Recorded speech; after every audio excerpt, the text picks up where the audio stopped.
जो राम को लाए हैं हम उनको लाएंगे, वो सुना है आपने, जो हर राजनीतिक मंच पे आप लोगों ने खूब बजाया। हाँ बोलिए। हरियाणा चुनाव से पहले वो मशहूर भजन गायक जो हैं, जो राम को लाए हैं हम उनको लाएंगे, कन्हैया मित्तल, वो कांग्रेस में सुनने में आया, शामिल होने जा रहे हैं। अच्छी बात है। अच्छी बात है, क्या दिक्कत है उसमें?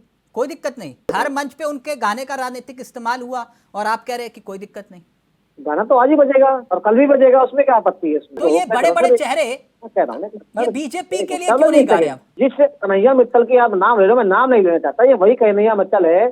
हमारे क्षेत्र में भी 31,000 रुपए में गाने गाना आता था, और इसी गाने से और इसकी पॉपुलरिटी से और जो हिंदू समाज ने उसको जो समर्थन दिया, आज वो 10 लाख 15 लाख रुपए वो गाने गाने आता है। क्या औकात बढ़ाई है कन्हैया मित्तल की? जो आपके लिए राजनीतिक लिहाज से हर मंचों पे गाने गा रहे थे, वो आप कह रहे हो कि अब उसको आपने बनाया? इज्जत, पूरी इज्जत दी आदरणीय योगी जी ने भी दी और मुख्यमंत्री पूरी इज्जत दी। अगर उस इज्जत के कंधे में बैठ के वो लाखों रुपए लोगों से लेने लगे 4 गाने गाने के, मुझे कोई आपत्ति नहीं है बोलने में। आप इतना कुछ बोल रहे हैं और कह रहे हैं कि कोई आपत्ति नहीं। जी को चुनाव तो लड़ना वो क्या है, राम के नाम पर गुमराह कर रहे थे लोगों को? आप ये कह रहे हैं? वो बता देता हूँ। जब वो, मैं तो पहले तो कहूंगा कि गायकार अगर गायकार रहे तो अच्छी बात है, और अगर वो चुनाव में राजनीति में आ रहे हैं तो आ रही अच्छी बात है। अच्छा, तो जिस तो गाने और जिस आप नाम में बड़े बड़े खिलाड़ियों को या फिर आप बड़े बड़े बॉलीवुड स्टार्स को टिकट दें तो वो वाजिब है, हैं? 2.5 किलो के हाथ वालों को 2.5 दिन तक संसद नहीं जाते और आप उन्हें टिकट दे देते हैं, वो वाजिब है। कुल मिला के वो कन्हैया मित्तल अगर कांग्रेस में जाते हैं, आपको कोई दिक्कत नहीं है? नहीं, हमें कोई आपत्ति नहीं। तो फिर वो गाओगे गाना, वो राम को लाए हैं हम उनको लाएंगे? गाना तो दुनिया सुनती है और हम भी सुनते हैं, क्या दिक्कत है? कल भी बजेगा और आज ही बजेगा। अच्छा, अभी भी बजेगा। राजनीतिक इस्तेमाल करोगे आप? किसका राजनीतिक इस्तेमाल कर? प्रभु राम का?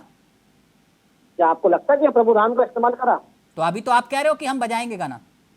मैंने बच्चों के ऊपर गाना के बच कहां से आ गया? अच्छा ठीक है, विनेश फोगाट और बजरंग के बाद अगर कन्हैया मित्तल कांग्रेस ज्वाइन करते हैं तो?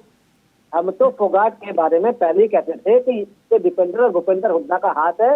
तो पहलवानों को इन्होंने जंतर मंतर बैठा रखा है, ये आगे वाले समय में ये हरियाणा से चुनाव लड़ेंगे। और तो वो आरोप झूठे थे जो विनेश फोगाट ने लगाए?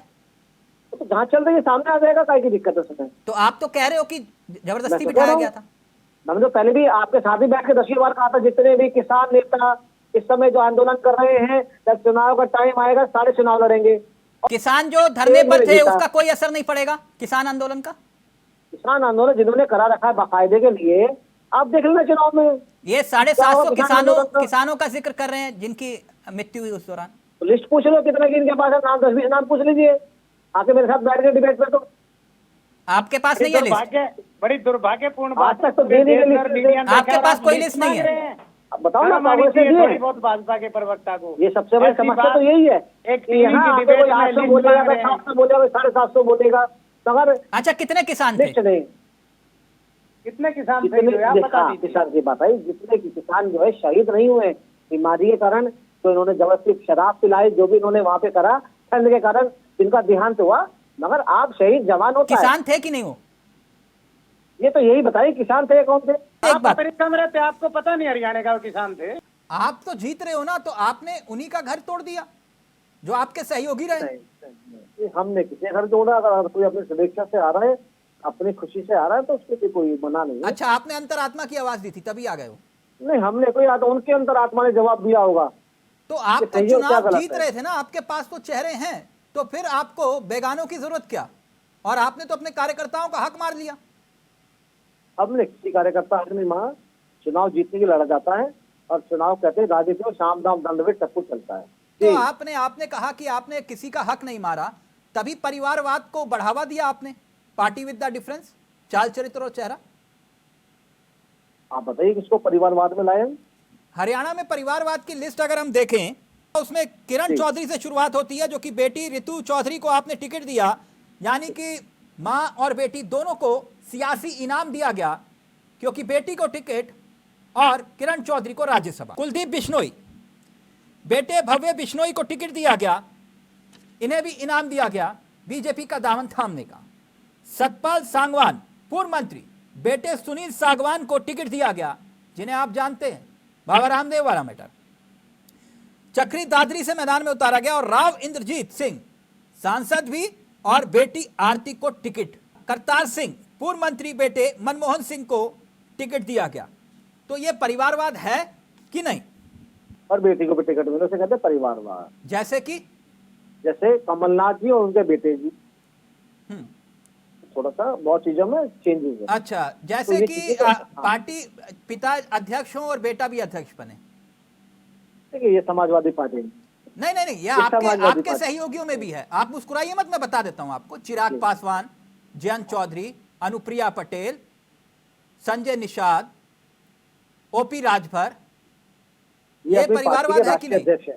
ये अपनी पार्टी के राष्ट्रीय अध्यक्ष है। अच्छा, ये राष्ट्रीय अध्यक्ष हैं, तो कैसे अपनी बने पार्टी जयंत का चौधरी अध्यक्ष। राष्ट्रीय अध्यक्ष? मैं बता रहा हूँ ना, कौन सी प्रक्रिया थी वो? ये हमने नहीं बनाया, जनता ने बनाया। जनता ने अध्यक्ष और बना दिया पार्टी का मैं उनको। पूरा तो बात ना आपको, अध्यक्ष बने ना, मुख्यमंत्री तो नहीं बने ना। अच्छा, मुख्यमंत्री नहीं हाँ, बने, तो ये मुख्यमंत्री परिवारवाद तो- नहीं है। हाँ। ये 10, आप कह रहे हो कि आप जीत रहे हो हरियाणा, 10 सालों में मैं देख रहा था मैंने कि तो 4 आपको बोला सीटें नहीं बदली अभी कुछ। मुख्यमंत्री ने। मैंने तो अभी कुछ बोला ही नहीं। चुनाव में जा रहे हैं, चुनाव लड़ेंगे। क्यों जीत नहीं रहे आप हरियाणा? नहीं, मैंने कब ये बात कही? आप कह रहे हो ये बात तो। नहीं, मैं मैं तो तो बोला ही पूछ नहीं रहा हूँ अभी। आपसे, हरियाणा नहीं जीत रहे आप? चावला जी, मैं तो बोला ही नहीं अभी। अच्छा, नहीं जीत रहे आपको आप। मैं तो शुभकामनाएं दूंगा आपको। आप जीतने की घोषणा कर रहे हो तो मैं शुभकामना देता हूँ आपको। मैं अच्छी तो बात पूछ है, रहा हूँ आपने आपसे, भारतीय जनता आप पार्टी के हरियाणा लिए जीत रहे हो कि अच्छा नहीं? सोचा। आप चुनाव हरियाणा में जीत जा रहे हो रहे कि हैं नहीं? और चुनाव जीतने के लड़ा जाता है और चुनाव जीत के आएंगे। मगर आपने हमें जीता घोषित कर दो, शुभकामनाएं देता हूँ मैं आपको। मैं कि तो आपने आपसे हमें कम पूछ से कम रहा जीता, हूँ, बोला चुनाव तो सही जीत रहे हो आपने। कि नहीं? मैंने कहा ना, चुनाव में जाएंगे, जनता के बीच में जाएंगे, ठीक है। अपन जितने कार्यकर्ता हमारे कॉन्फिडेंस जिनको लो है टिकट प्रदीप मिलेगा। जी, कॉन्फिडेंस लो है। चलते चलते एक बात, प्रदीप जी एक मिनट, एक जी। प्रदीप जी, आपके नेता जैसे बोलते हैं अब की बार इतने पार, अब की बार इतने पार। पिछले 5-6 दिन से मैं लगातार हरियाणा चुनाव को लेकर चर्चा कर रहा हूं, कोई बीजेपी नेता बता नहीं रहा। जैसे आप लोग कहते हैं ना, अब की बार 400 पार, अब की बार 100 पार, अब की बार 200 पार, तो हरियाणा में अब की बार कितने पार? देखिए, अब की बार और नैया पार जो भी आएगी वो जनता बताएगी। और जो हमारा शीर्ष नेतृत्व नहीं, नारा आंकड़ा देगा, क्यों नहीं बता उसको रहे हो बुलंद आप? हम करेंगे। नहीं, मैं नहीं। देखिए, जो शीर्ष नेतृत्व नारा देगा वो 90 पार का है, 70 पार का नहीं, है। 90 पार हम कैसे तो कर उस लोगे? नारे को 90 तो देंगे। सीटें हैं।